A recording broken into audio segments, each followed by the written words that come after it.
આ સુંદર સવારે અત્રે ઉપસ્થિત આદરણીય શ્રી ભીમસિંહભાઈ આપણા આજના અતિથિ વિશેષ છે. આ સંસ્થાના આદ્ય સ્થાપકને હું યાદ કરી અને પછી હું ભીમસિંહભાઈનો પરિચય આપું. તપોવનથી તપોભૂમિ સુધીની આજની એમની યાત્રા.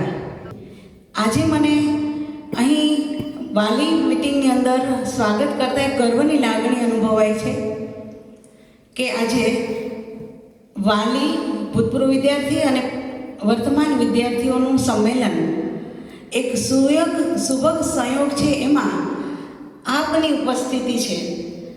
તપોવનના એક અલગ જ હમણાં હું આપને એક ઓળખ કરાવું કે એવી એક સંસ્થા જે એની આપણી જેમ ગુરુકુળ છે એવી જ એક આગવી ઓળખ ધરાવે છે એવું એક વિશ્વવિદ્યાલય એવી વ્યક્તિત્વનું હું અહીંયા પરિચય આપું છું.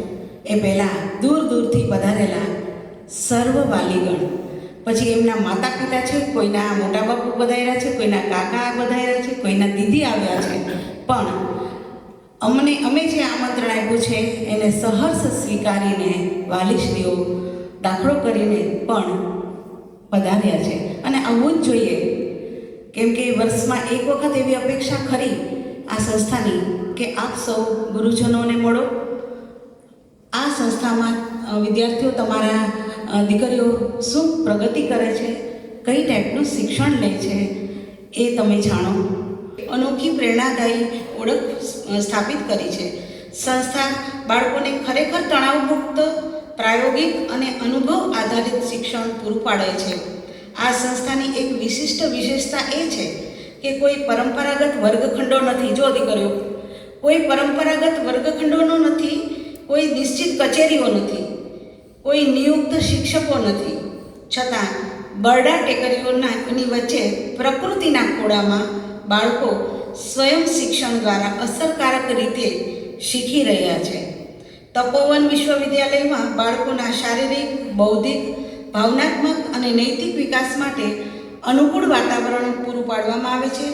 કોઈપણ શૈક્ષણિક માધ્યમના વિદ્યાર્થીઓનું સ્વાગત છે. ગુજરાતી અને અંગ્રેજી બંને માધ્યમોના વિદ્યાર્થીઓ દ્વારા પ્રથમ બેચના સફળતાપૂર્વક પૂર્ણ થવાથી તેમની ક્ષમતાઓ સ્પષ્ટપણે પ્રદર્શિત થઈ છે અને તપોવનના વિઝન, મિશન અને ઉદ્દેશ્યોને ખરેખર પૂર્ણ કર્યા છે. શિક્ષણના આ અસાધારણ અને અકલ્પનીય દિવ્ય પ્રકાશને પ્રજ્વલિત કરવા માટે શ્રી ભીમસિંહભાઈ કુરમુરે તેમના જીવનના 24 વર્ષ દિવસ અને રાત સમર્પિત કર્યા છે.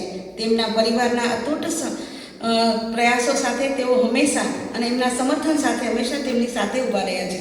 તેઓ હુમલીના તપોવન ખાતે વિવિધ પ્રકારના કૌશલ્ય આધારિત શિક્ષણ સાથે છોકરીઓ માટે ફ્રી શિક્ષણ, મફત શિક્ષણ અને છાત્રાલયની સુવિધાઓ પણ પૂરી પાડે છે.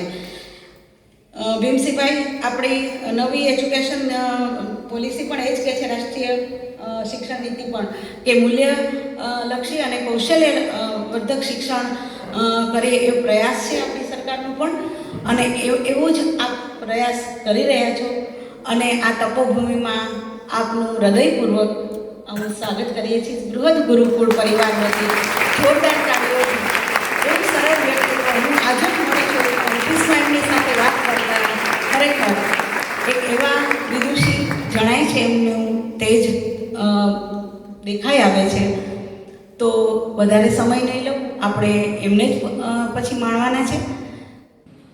પહેલાં તો આજથી આપણા સૌના જન્મ પહેલાં પણ જે ચેતનાઓને આ વિચાર આવ્યો પોરબંદર જેવા વિસ્તારમાં દીકરીઓ માટે આવું કંઈક ગુરુકુલમ કરવું, હું એટલા માટે એ કહું કે નગરસાહેબ, મને યાદ છે જ્યારે અમે 10મા 12મામાં ભણતા હતા ત્યારે કે મારા વડીલો વાતો કરતા કે પોરબંદર ગયા હોય અને 5 વાગ્યા પછી ઘરે ના આવ્યા હોય તો એની બહુ ચિંતા હતી. આવું વાત કરું છું 30-40 વર્ષ પહેલાંની. પણ એના કરતાં પણ 40-45 વર્ષ પહેલાં આ મહેતા પરિવારને આ વિચાર આવ્યો અને આપણા વિસ્તારમાં આ ગુરુકુલમની શરૂઆત થઈ એ આ પુણ્યશાળી આત્માઓને પ્રણામ. અને આ યાત્રાને એ જ પરંપરા સાથે આજે એ જ રીતે ટકાવી છે અને એનો અત્યારે ભાર વહન કરી રહ્યા છે એવા નાગર સાહેબ અને સમગ્ર અહીંયા બેઠેલી ટીમ, સારસ્વત મિત્રો, આ પરિસરમાં અભ્યાસ કરીને અહીંયાથી જતા રહ્યા છે અને ફરી આજે અહીંયા આવ્યા છે અને એ આવ્યા એનો આનંદ એણે વ્યક્ત કર્યો છે. આવું વાતાવરણ હવે ક્યાંય નથી મળતું.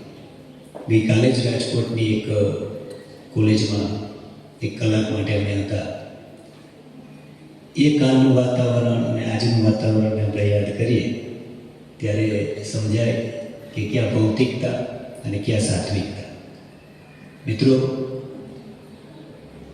બહુ ઓછું ભણ્યો છું એટલા માટે કહીશ કે હું પણ અહીંયા પોરબંદર જિલ્લાના જ સિંબર ગામમાં અભ્યાસ કર્યો છે. ધોરણ 10માં એટલી મહેનત કરી નાગર સાહેબ 4 વિષયમાં ફેલ થયો અને ફેલ થયા પછી ત્યાંના ગુરુજન રિઝલ્ટ હાથમાં આવ્યું. રિઝલ્ટ લેવા માટે તો નહોતા ગયા, પણ પેરેન્ટ્સે મોકલ્યા એટલે ગયા. પણ જે શિક્ષકોએ પ્રોત્સાહન આપ્યું અને ફરી આગળ વધવા માટે એણે 2 મહિના એના એન્કરિંગમાં બોલાતા ધક્કો શબ્દ બોલ્યા છે. આ ધક્કો એમણે જે આપ્યો અને આજે અહીંયા તમારા સુધી અમે પહોંચ્યા છીએ. મને બરાબર યાદ છે આજે તમે તમારા અનુભવો રજૂ કરતા હતા અને જ્યારે અહીંયા સન્માન લેતા હતા ત્યારે કે જ્યારે બીજી વખત હું 10મું ફરી કરવા માટે ગયો અને ત્યાં હું લેટ પહોંચ્યો અને મારું એડમિશન થયું સ્કૂલમાં એ જૂન મહિનાના 30 તારીખ. હોસ્ટેલ ફૂલ થઈ ગઈ અને હોસ્ટેલમાં એડમિશન ન મળ્યું. પછી ત્યાં એના પ્રિન્સિપાલ એણે એવું કહ્યું કે તું અહીંયા ક્લબ ચાલે છે એમાં ફી ભરીને રહે. હું આ વાતને એના તમારી સાથે એટલે જોડું છું કે અહીંયા આ બધું મને જોવા મળ્યું છે. એટલે મેં કીધું કાંઈ વાંધો નહીં, ક્લબમાં 300 રૂપિયા ભરવાના મહિનાના, હું ભરીશ. પણ એવો બન્યો કે બીજા દિવસે ફરી એણે એમ કહ્યું કે એક દીકરો એવો છે કે અહીંયા હાજર નથી રહેવાનો. હોસ્ટેલમાં એડમિશન મળ્યું છે પણ નથી રહેવાનું. તારે એની જગ્યાએ રહેવાનું. કોઈ ઇન્સ્પેક્શન આવે તો નામ તારે એનું બોલે ત્યારે યસ કહેવાનું. મેં કીધું એમાંય વાંધો નથી. હવે વાતની શરૂઆત થઈ કે જ્યારે આ હોસ્ટેલમાં એડમિશન મળ્યું એટલે હોસ્ટેલમાંથી એડમિશન રદ ન થાય એના માટે કેવી મહેનત કરી તો કે જે કંઈ હોસ્ટેલના ગૃહપતિ કહે, ગૃહમાતા કહે, ત્યાંના પ્રિન્સિપાલથી લઈને શિક્ષકોથી લઈને અમારે નઈ તાલીમની સંસ્થા, ઉત્તર બુનિયાદી સંસ્થા હતી એટલે પશુપાલન, ગૌશાળા, ખેતીવાડી આ બધું જ કામ કરવા 1 વર્ષ સુધી ત્યાં એવી રીતે સરસ કામ કર્યું. પણ ડર હતો એડમિશન રદ ન થાય એનો કે જો હું કંઈક તોફાન કરીશ અથવા કોઈ શિક્ષકોનું કહ્યું નહીં કરું તો મારું એડમિશન રદ થશે. અને એના કારણે આજે આખું વર્ષ મેં જે કામ કર્યું અને એમાં કામના કારણે જે પ્રોત્સાહન મળ્યું, આજે જે મને અહીંયા તમને પ્રોત્સાહન મળી રહ્યું હતું એ પ્રોત્સાહનના કારણે ફરી હું ત્યાંથી બીજી સંસ્થામાં ગયો. 11-12 મેં ત્યાં કર્યું અને 77% 12મું ધોરણ પાસ કર્યું. પીટીસીમાં જવું હતું 78% પીટીસીમાં અટક્યું મેરિટ એટલે ન જઈ શક્યો. સીપીએડમાં ફોર્મ ભર્યું, સીપીએડમાં ગોળા ફેંકમાં નીકળી ગયો અને ફરી ઘરે આવ્યો. મમ્મી પપ્પા ખેતીવાડી કરતા હતા, બાપા કડિયા કામ કરતા હતા. તો એમની સાથે એ કામમાં જોડાયો અને એ કામની સાથે એક બાળકોને પણ સાથે હું ત્યાં જે વાડી વિસ્તારના બાળકો હોય એમને 2 કલાક માટે ભણાવવા જતો હતો. એ સમય દરમિયાન અમારા જ પરિવારના એક મિત્ર આવ્યા, તું રાજકોટ આવો. હું રાજકોટ ગયો, અઠવાડિયું રોકાયો અને પછી એમ થયું કે હવે આવું કામ તો કંઈક આપણે આપણા વિસ્તારમાં કરીએ. મિત્રો, આ વાત મેં એટલે તમને કરી કે અહીંયા જોતો હતો કે કોઈ આવે તો જરા માઇક ઉપર હોય, નીચે હોય. આ દીકરી તો કેમેરાનું કામ કરે છે પણ એને તરત ધ્યાન જાય કે આ ઊંચું કરું નીચું કરું, હવે ખબર નહીં એને કદાચ કોઈ ગાઈડ કરી હોય કે ન કરી હોય, પણ આ ધ્યાન જવું ને એ બહુ મોટી વાત છે. એ કેળવણી છે.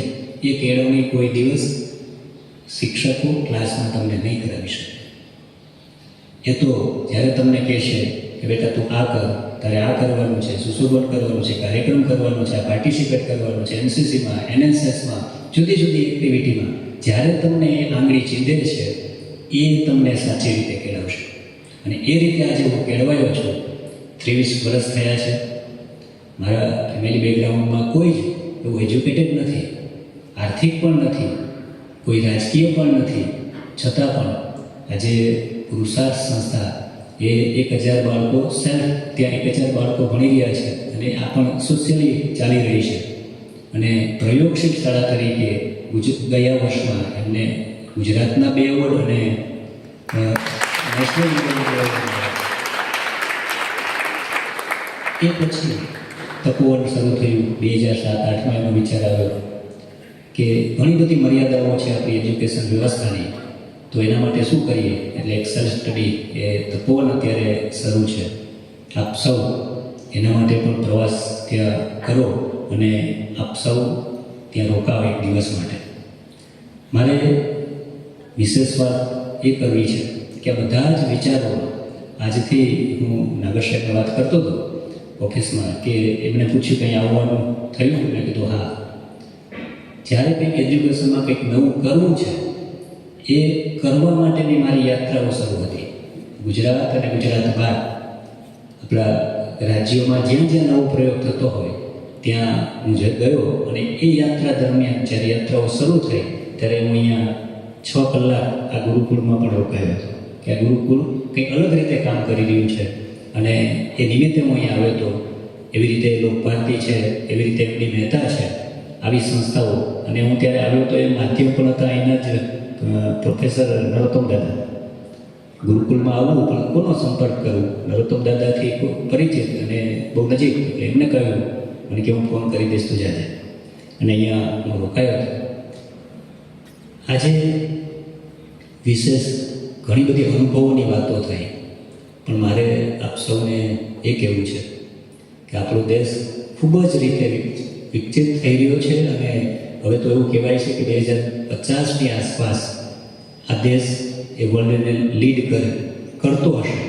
અને ત્યારે એમાં મેક્સિમમ 80% જવાબદારી દીકરીઓ સંભાળતી હશે.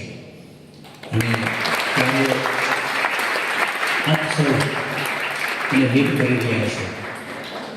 પણ ગૌરવ લેવાની સાથે સાથે અસરનો રિપોર્ટ એવું કહે છે કે જ્યારે ભારત દેશ લીડ કરી રહ્યો હશે વર્લ્ડને, ત્યારે ભારત દેશના યુવાનો મેન્ટલી અને ફિઝિકલ ખૂબ બીમાર હશે. આજે ગઈકાલે જ અમે જે કોલેજમાં હતા 100 સામે જ આવી રીતે વિદ્યાર્થીઓ 160 બેઠા હતા. એમાંથી નાગર સાહેબ 70 જણાને ચશ્મા. એટલે આ તો એક આંખ આપણે નબળી પડીએ એટલે આપણે આમ લગાવીએ તો ખબર પડે કે આંખ ડેમેજ છે એટલે આપણે ચશ્મા પહેરીએ. પણ કેટલાય પ્રકારના આપણા ઓર્ગન છે એ ડેમેજ હશે. એનું કારણ છે આપણી જીવનશૈલી, આપણી ભોજનશૈલી, આપણી વિચારશૈલી. અને અહીંયા એ અંગે પણ એવું જ કામ થાય છે. એક અગાઉ હું અહીંયા કાર્યક્રમમાં આવ્યો ત્યારે ભોજનશાળામાં જમવાનું થયું હતું. અમે જમવા માટે ત્યાં ગયા હતા ગુરુકુળમાં જ. એ અંગે પણ અહીંયા બહુ કાળજી લેવાય છે. આજે પેરેન્ટ્સ અહીંયા છે એટલે મારે પેરેન્ટ્સ મિત્રોનો સપોર્ટ છે, પણ એક ટકોર પણ સાથે કરવી છે કે અહીંયાના જે પ્રયોગો છે આ પ્રયોગોને આપણે આપણા એક ઘર સુધી, આપણા આજુબાજુમાં, આપણે જ્યાં સંપર્કમાં છે ત્યાં સુધી આપણા આ પ્રયોગોને પહોંચાડીએ. આપણી બહુ મોટી જવાબદારી છે. મારા આ પ્રવાસો દરમિયાન મેં એ પણ જોયું છે કે શારદાગ્રામ જેવી સંસ્થાઓ એ પડી ભાંગી છે. આજે એનું કંઈ નામ નથી, ત્યારે એમાં એક વાલી તરીકેનો બહુ મોટો રોલ છે. અને આવી સંસ્થાઓ ટકી રહી છે એનું કારણ છે આવા લીડર નાગર સાહેબ જેવા. નાગર સાહેબે તો બધા માટે પ્રોત્સાહન માટે ખૂબ તાળીઓ પડાવી, પણ આપણે એક વખત નાગર સાહેબ માટે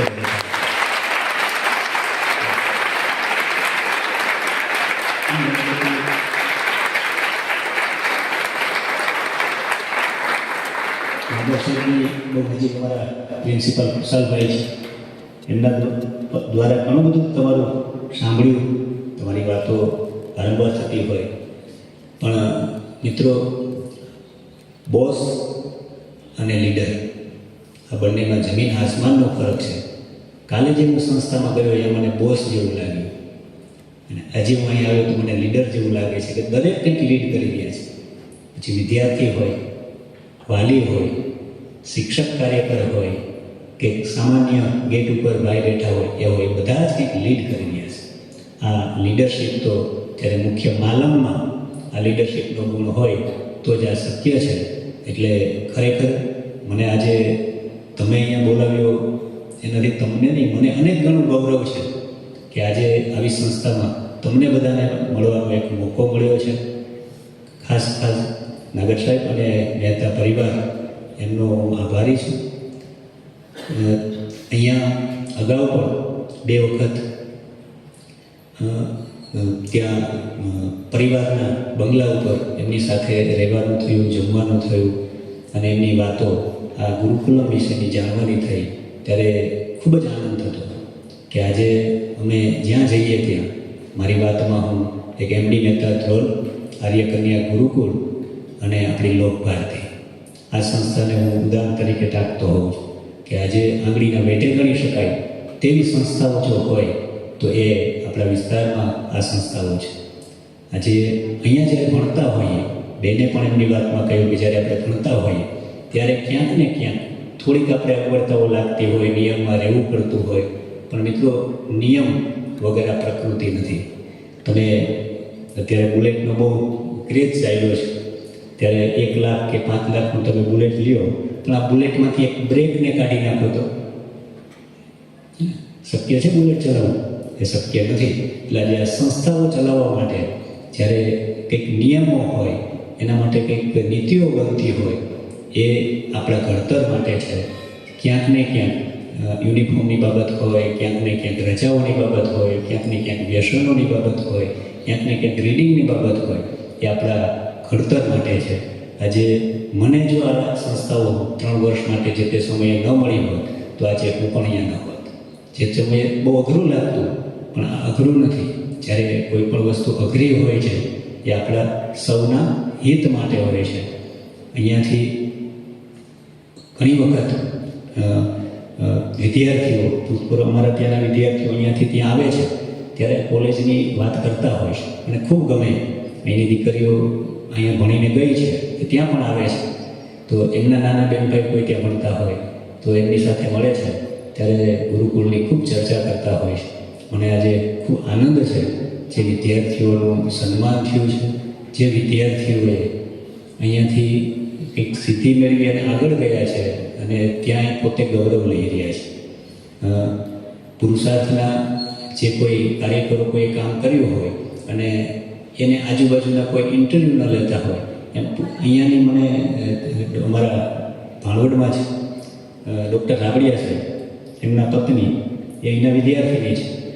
એમના મોઢે સાંભળેલી વાત કે બેન તો અહીંયાથી ભણી ગયા હશે એટલે કદાચ આજે 30 વર્ષ થયા હશે, પણ મને એવું કહેતા કે વિમસીભાઈ ગુરુકુલની વિદ્યાર્થી એટલે એના માટે કોઈ ઇન્ટરવ્યૂ ન હોય, એટલું પૂછે ક્યાંની છે, માત્ર એમ કહ્યું કે સર્ટિફિકેટ જોઈએ કે ગુરુકુળની વિદ્યાર્થી. આ ગૌરવ આજથી 30 વર્ષ થયા, આ ગૌરવ.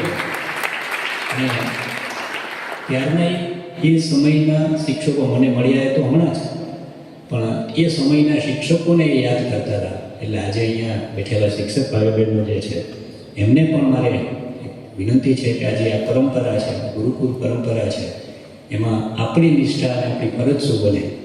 આ બિલ્ડિંગ જોઈને કોઈ પેરેન્ટ્સ અહીંયા નથી આવતા. અને ગુરુકુળ એટલે શું? આ કોઈ દિવાલો એ ગુરુકુળ નથી, સારા મોટા ગેટ હોય તો એ ગુરુકુળ નથી, આ વૃક્ષો ગુરુકુળ નથી. ગુરુકુળ એટલે ગુરુકુળમાં રહેલી પ્યુનથી લઈને પ્રિન્સિપાલ સુધી, પટ્ટાવાળાથી લઈને પ્રેસિડેન્ટ સુધીની અને વિદ્યાર્થી લઈને વાલી સુધીની એક એક ચેતના એ આ ગુરુકુળ છે. એટલે આ ગુરુકુળની ધરોહર એ આપણા સૌ માટે ખૂબ ગૌરવરૂપ છે. સંસ્કૃતમાં જે બેન અભ્યાસ કરે છે, આવતો સમય ખૂબ જ ઉજળો છે સંસ્કૃત માટે. એટલે નાગર સાહેબ જે અલગ અલગ પ્રવાહ અહીંયા અત્યારે લઈ આવી રહ્યા છે, જે કંઈક લુપ્ત થઈ રહ્યું એવી વાત કરી, તો કંઈક નવું નવું એડ કરી રહ્યા છે. અને એમનું એ વિઝન છે એ, કારણ કે મને પણ આવતો સમય કેવો આવી રહ્યો છે એમાં બહુ ઇન્ટરેસ્ટ, કે આવનારા 10 વર્ષ પછી શું હશે, જેથી કરીને આજે આપણે વિદ્યાર્થીઓને એવું ભણાવીએ, ચીલા ચાલુ નહીં. આજે ક્યાંક ને ક્યાંક મને એના સતત મેસેજ મળતા હોય કુશાલભાઈ દ્વારા, એટલે હું પણ એ જોતો હોઉં છું કે આજે જે સિલેબસ ભણાવીએ છીએ, આપણે હરારીનું નામ તો કોઈ મિત્રોએ સાંભળ્યું હશે, કારણ કે વિશાલભાઈ અહીંયા આવતા હોય છે. હરારીનું પુસ્તકો વાંચવા જેવા છે કે આવતા 10 વર્ષ પછી શું, 20 વર્ષ પછી શું. તો એમાં તો એને કેટલાય બધા એવા ટાંક્યા છે ઉદાહરણો કે આવતા સમયમાં MBBS ડૉક્ટર નહીં હોય, એન્જિનિયર નહીં હોય, કુક નહીં હોય, કેશિયર નહીં હોય. તો આવા જે સમય આવો આવી રહ્યો છે આર્ટિફિશિયલ ઇન્ટેલિજન્સના કારણે, તો એના સમયમાં શું હોવું જોઈએ. તો એના માટે આપણે ઓવરઓલ 5 મુદ્દાઓ જે ઉપર હું બહુ ભાર આપું છું, એવા 5 મુદ્દાઓ હું તમારી સામે મૂકી અને મારી વાતને વિરામ આપીશ. મિત્રો, 5 મુદ્દાઓમાં પહેલો મુદ્દો છે કે તમે તમારા જીવનમાં પ્રસ્તુત રહેતા શીખો.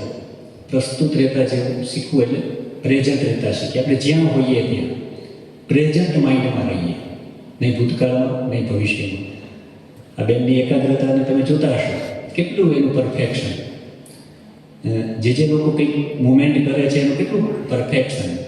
એટલે આ પ્રેઝન્ટ માઇન્ડમાં આપણે રહેતા શીખીએ. બીજું, રોજ નવું શીખીએ. આવતો સમય બદલાયો છે, રોજ નવું એટલા માટે શીખવું પડશે કે જ્યારે મારા દાદા અને એમના પાસે લાકડાનું હળ હતું, એ તો કેટલાય વર્ષોથી લાકડાનું હળ હશે અને મેં જોયેલું છે, હકાવેલું છે. પણ એ લાકડાના હળ પછી આજે અહીંયા ઓલમોસ્ટ ખેડૂત પરિવારના દીકરીઓ હશે જોયું છે કે ખેતીમાં કેટલા બધા ચેન્જ આવ્યા છે કે છેલ્લા આ 20 વર્ષના ગાળામાં આ ચેન્જ આવી રહ્યો છે. એ ફાસ્ટ આવી રહ્યો છે. પહેલાં 5-7 હજારે ચેન્જ આવતો, પછી 500-800 વર્ષે ચેન્જ આવશો. હવે ચેન્જ ધીમે ધીમે 10 વર્ષ અને આવતા 2-4 વર્ષમાં તો દરરોજ કંઈક નવું હશે. ત્યારે આપણે પણ સતત કંઈક નવું શીખતા રહીએ. અનુકૂલન સાધતા શીખીએ. અનુકૂલન એટલે કે ભૌતિકતામાં અને જૈવિકતામાં અને સામાજિકતામાં આ જે કંઈ ફેરફારો થઈ રહ્યા છે, આજે ખૂબ જ ગંભીર પ્રશ્નો છે. કોલેજની દીકરીઓ છે એટલે મારે એ પણ કહેવું છે કે હમણાં જ નગરસેવક દ્વારકા જિલ્લા ઓર્ફન બાળકોની જે સંસ્થા છે ગવર્મેન્ટની, એના ઇન્સ્પેક્શન અધિકારી તરીકે નિમણૂક થઈ મારી, ત્યારે એની મારે વિઝિટમાં જવાનું થયું. મેં ત્યારે જોયું કે આવી રીતે બાળકો, ઓર્ફન બાળકોનું પ્રમાણ ખૂબ વધતું જાય છે. દ્વારકા જિલ્લામાં દર મહિનાના 30 દિવસે એક દીકરી ભાગીને જાય છે. આ પ્રશ્નો પણ વધી રહ્યા છે. આ ચિંતાનો વિષય છે. આના કરતાં પણ એક વિષય ગંભીર એ છે કે જેની ઉંમર હજી 18 વર્ષ નથી થઈ અને એવી દીકરીઓ પ્રેગ્નેન્ટ છે. દ્વારકા જિલ્લાની વાત કરું છું, આંકડો નથી બોલતો, પણ આ સમસ્યાઓ પણ ગંભીર બનતી જાય છે. એટલે અનુકૂલન સાધતા આપણે શીખીએ.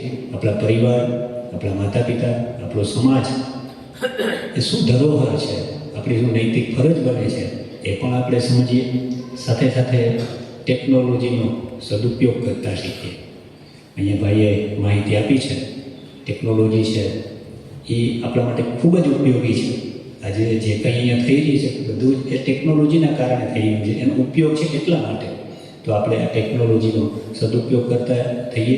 દીકરીઓને વિનંતી કે પોતાની રીલ બનાવીને આ સોશિયલ મીડિયામાં મૂકવાની જરૂર નથી.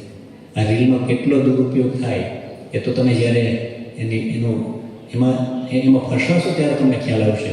એટલે આવું ન મૂકીએ.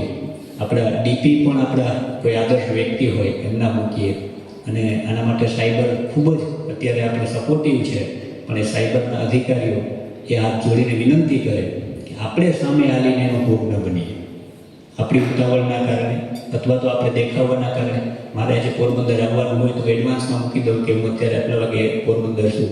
એ સાયબર તો જુએ જ છે કે ક્યાંક ને ક્યાંક એનો ભોગ હું બનીશ. એટલે આવી રીતે આપણે પણ એમાં ન ફસાઈએ અને સાથે સાથે આત્મનિરીક્ષણ કરતા રહીએ. આપણે જે ધર્મ, જે સંપ્રદાય જ્યાં હોઈએ ત્યાં એને અનુસરીએ અને આ અનુસરણ એ જ આપણો આત્મવિશ્વાસ વધારશે, આપણા સૌનું ગૌરવ વધારશે.